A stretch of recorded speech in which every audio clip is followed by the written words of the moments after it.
তো বন্ধুরা good morning, শুভ সকাল। দেখো সবজি কাটতে বসে পড়েছি। তো আজকে দেখো গাটি কচু হবে, যেটা আমার খুব পছন্দের একটা সবজির মধ্যেই বলতে পারো। আমি এমনি সব সবজিই খাই, কিন্তু এক একটা থাকে না খুব প্রিয় হয়, যেমন পটল, কাঁকরোল, তারপরে এই যে গাটি কচু খুব ভালো লাগে আমার। তো যে গাটি কচু রান্না করব, তো ছাড়ানো হয়ে গেছে, এবার শুধু কেটে নেবো। মানে এই আলু ছুলি যেটা দিয়ে সেটা দিয়েই ছাড়িয়ে নিয়েছি, বটি দিয়ে বেশি বেশি বাদ হয়ে যায়, ওই জন্য আলু ছোলাটা দিয়ে ছাড়িয়েছি। তো গাটি কচু খেতে কিন্তু হেভি লাগে। তো আজকে যেহেতু নিরামিষ, মাংসের মতন হবে না, আদা জিরে টমেটো কাঁচা লঙ্কা এই দিয়ে করবো, নাহলে এটা কিন্তু আবার পেঁয়াজ আদা রসুন দিয়ে করলেও হেভি লাগে খেতে। আর এদিকে দেখো কেটেছি উচ্ছে, দুটো বেগুন ছিল, তারপরে পটল ভাজা করব, সেই জন্য এখানে দেখো আলু ভাজার জন্য উচ্ছেতে দেবো সেই আলু। আর গোল গোল করে ভেজে রেখেছে কেন? এটা হচ্ছে কটা পান্তা ভাত রয়েছে, মানে জল ঢালা ভাত, রাতের ভাত, সেই জন্য ওটা খাবো বলে একটু আলুটা ভেজে নিই নাকি। আগে পেঁয়াজ তো খাওয়া যাবে না, নাহলে পেঁয়াজ লঙ্কা দিয়েও হয়ে যেত। তো যাই হোক, ওই আলু ভাজা দিয়ে খাওয়া হবে, ওই জন্য গোল গোল কেটে করে রেখেছে। হ্যাঁ, মেয়েও খুব ভালোবাসে, মেয়েও আমার সাথে দুগাল খায়, যদি ওই আলু ভাজার লোভে লোভে খাবে। তো দেখো সবজি কাটা চলছে, মানে প্রায় শেষের দিকেই, সব কাটা হয়েই গেছে। তা উচ্ছেটা না করতাম না, উচ্ছেটা পেকে যাচ্ছে, মানে এমন হয়ে গেছে রাতে সবজি আনে দেখো দিনের বেলায় পেকে যায়, সেই জন্য করতে হলো। নাহলে উচ্ছেটা মানে পেঁয়াজ ছাড়া না একদমই ভালো লাগে না। তো কী করবো, দুটো বেগুন ছিল আগের, বেগুন দুটো দিয়ে আলু দিয়ে হালকা করে ভাজা করি আর কি। আর পটল ভাজা তো থাকছেই, কালকে রাতে পটল ভাজা খেয়েছি, আবার পটল ভাজা, আবার মনে হচ্ছে রাতেও পটলের তরকারি হবে। পটল ইজ লাভ। তো দেখো গাটি কচু কাটা কমপ্লিট, আলুও দেখো ছুলে ছুলে রেখেছি। এইটুখানি গাটি কচু 30 টাকা, এত দাম জিনিসের। এখনো প্রপার ওঠেনি সব জায়গায়, মানে যখন অ্যাভেলেবেল হয়ে যাবে তখন একটু হয়তো দামটা কমবে। তো দেখো আলুও কেটে নিচ্ছি। আর অ্যাভেলেবল হবে না এবারে, কেন একই দামই থাকবে? 70 টাকা 80 টাকা, আলুই বেশি হয়ে যাবে মনে হচ্ছে লাস্টে গিয়ে। তো যাই হোক, দেখো আদা একটু কেটে নিয়েছি, টমেটো কেটে নিয়েছি, তো সব কাটাকুটি কিন্তু কমপ্লিট। তো এবারে রান্নাটা বসাবো, মানে ভাত ওদিকে বসিয়ে দিয়েছি, আর এদিকে এবার তরকারিগুলো করে নিলেই হয়ে যাবে। এখন দুটো দিকে দুটো বসিয়ে দিলেই এক্ষুনি রান্না হয়ে যাবে। 10টা বাজতে যায় কি বেজে গেছে। এই দেখো ধুয়ে নিচ্ছি সুন্দর করে, এই ছোটো জায়গায় হবে না, একটু বড় জায়গায় করে সুন্দর করে ধুয়ে নেব। জলে একটু জাস্ট ভিজিয়ে রাখি, তারপরে কষলে কষলে ধোবো। বেশিক্ষণ আবার ভিজিয়ে রাখা যাবে না, কচু আছে তো লাল লাল হয়ে যাবে বেশি। তো সবজি কাটা কমপ্লিট, এবার রান্নাবান্না করবো। তো কিভাবে কি করি তোমাদের সাথে শেয়ার করব, দেখতে থাকো। টাটা। দেখো পাঁপড় ভেজে পটল ভাজা বসিয়ে দিয়েছি। তো পটল ভাজা আমার খুব প্রিয় একটা খাবার বলতে। তো পটলটা ভেজে তারপরে কি করি তোমাদের সাথে শেয়ার করব, তো দেখতে থাকো। পটলটা সদ্য দিলাম, এপিট ওপিট করে ভেজে নেব, তো চলো দেখতে থাকো। তো বন্ধুরা দেখো পটল ভাজা কিন্তু হয়ে গেছে, একদম লাল লাল করে ভেজেছি।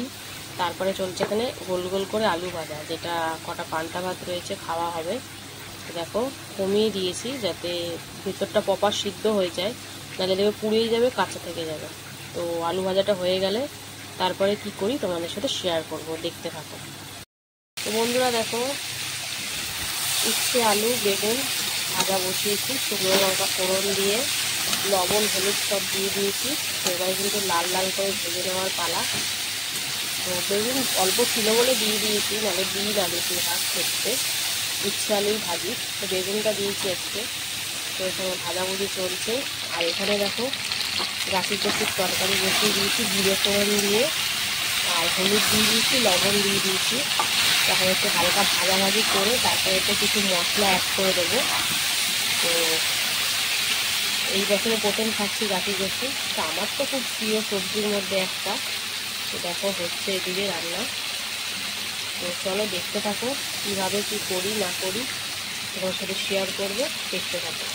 বন্ধুরা দেখো মশলাপাতি সব দেওয়া হয়ে গেছে, লবণ হলুদ পাকিয়ে দিয়েছিলাম, তারপরে জিরের গুঁড়ো, আদা, তারপরে ধনের গুঁড়ো, কাঁচা লঙ্কা, টমেটো সব দিয়ে কষাকষি চলছে। একটু ধনিয়া গুঁড়ো দিয়েছিলাম। তো এখন হালকা করে কষাকষি চলছে। তারপরে এতে পরিমাণ মতন জল দেবো সেদ্ধ হওয়ার জন্য। আর এখানে উচ্ছে ভাজা কিন্তু এখনও হচ্ছে, দেখো একদম লাল লাল করে ভেজে নেব। সিদ্ধ হয়ে গেছে, এবার লাল লাল হলেই হয়ে যাবে। তো চলো, রান্না হচ্ছে জোর কদমে, দুদিকে দুটো। এটা পরিমাণ মতন জল দিয়ে দেবো, আর প্রপার রান্না হলে তোমাদের সাথে শেয়ার করব, দেখতে থাকো। তো বন্ধুরা দেখো কাঠি কচুর তরকারি কিন্তু একদম রেডি। দেখো আলু কচু সব সিদ্ধ হয়ে গেছে সুন্দরভাবে। তো এবারে নামিয়ে নেব। আর একদম নিরামিষ, বুঝতেই পারছো। তো আমার কিন্তু ভালোই লাগে নিরামিষ রান্না। তো আর কাঠি কচু যে প্রিয় সে যেভাবেই রান্না করি না কেন খুব ভালো লাগে। তো তোমাদের সাথে একবার দেখা হবে খাওয়ার সময়। চলো টাটা। হ্যালো বন্ধুরা, শুভ দুপুর। তো প্রতিদিনকার মতন কিন্তু দুপুরের লাঞ্চ টাইমে বসে পড়েছি।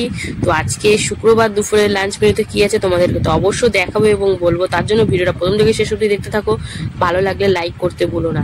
তো চলো, লাঞ্চ টাইম সুন্দর করে সাজিয়ে নিয়েছি। রয়েছে গরম গরম ভাত, এক টুকরো কাগজি লেবু, রয়েছে পটল ভাজা, উচ্ছে আলু ভাজা, রয়েছে কাঠি কচু আলুর তরকারি, রয়েছে পাঁপড় ভাজা, আর রয়েছে টক দই। তো চলো খাওয়া দাওয়া শুরু করা যাক। তো আমার কর্তামশাই কিন্তু রেডি খাওয়ার জন্য। তো দেখো সাইড করে দিচ্ছে সব। তো প্রথমে বললো কি দিয়ে খাবো, মানে উচ্ছে ভাজা দিয়ে খেতে হয়। তো উচ্ছেটা আজকে যেহেতু শুক্রবার আমি পেঁয়াজ দিতে পারিনি, উচ্ছে আলু আর দুটো বেগুন ছিল সেই দিয়ে ভাজা ভাজা করা হয়েছে। তো বেশ লাগছিল খেতে, মন্দ লাগছিল না। শুকনো লঙ্কা ফোড়ন দিয়ে ভাজাটা করেছিলাম। তো উচ্ছেটা বেশিরভাগ আমাদের ভাজাই হয়, শুক্তো আর মানে চচ্চড়িটা খুব কমই করি। ভাজাটা আর সেদ্ধটা আমার কর্তামশাই খান না, ওই জন্য সেদ্ধটাও খুব কম হয়। তো দেখো আমার আবার খুব ভালো লাগে, সেই সেদ্ধ বলো শুক্তো বলো সবই ভালো লাগে। তো উচ্ছে ভাজা দিয়ে খাওয়া হয়ে গেছে। এবার দেখো পটল ভাজা দিয়ে খাবে। পটল ভাজা একদম খেতে যায় না, দানা বানা বের করে ফেলে দিল। তারপরে দেখো খাচ্ছে, দানা ফেলে দিলে কি আছে ওর মধ্যে আর বলো কি আছে।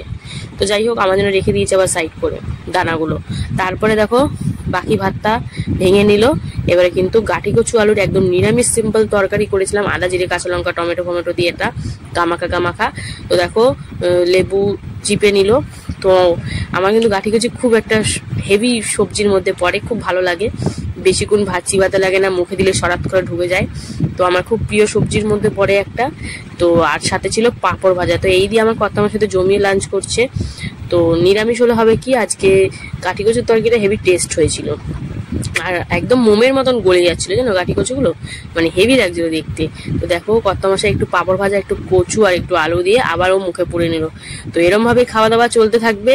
তো চলো শেষ পাতে টক দই নিয়ে বসে পড়েছে। দেখো টক দই একটু হালকা সামান্য চিনি দিয়ে। তো এই গরমের মধ্যে বেশ তৃপ্তিকরই খাবার। তো ভিডিওটা এখানেই শেষ করবো। ভিডিও তোমাদের কেমন লাগছে অবশ্যই কমেন্ট করে জানাবে। ভালো লাগলে লাইক কমেন্ট শেয়ার করতে ভুলো না। আর যারা যারা এখনো আমাকে ফলো করোনি অবশ্যই ফলো করে নিও, তোমাদের সাপোর্ট একান্তই প্রয়োজন। তো সবাই সুস্থ থেকো, ভালো থেকো, টাটা।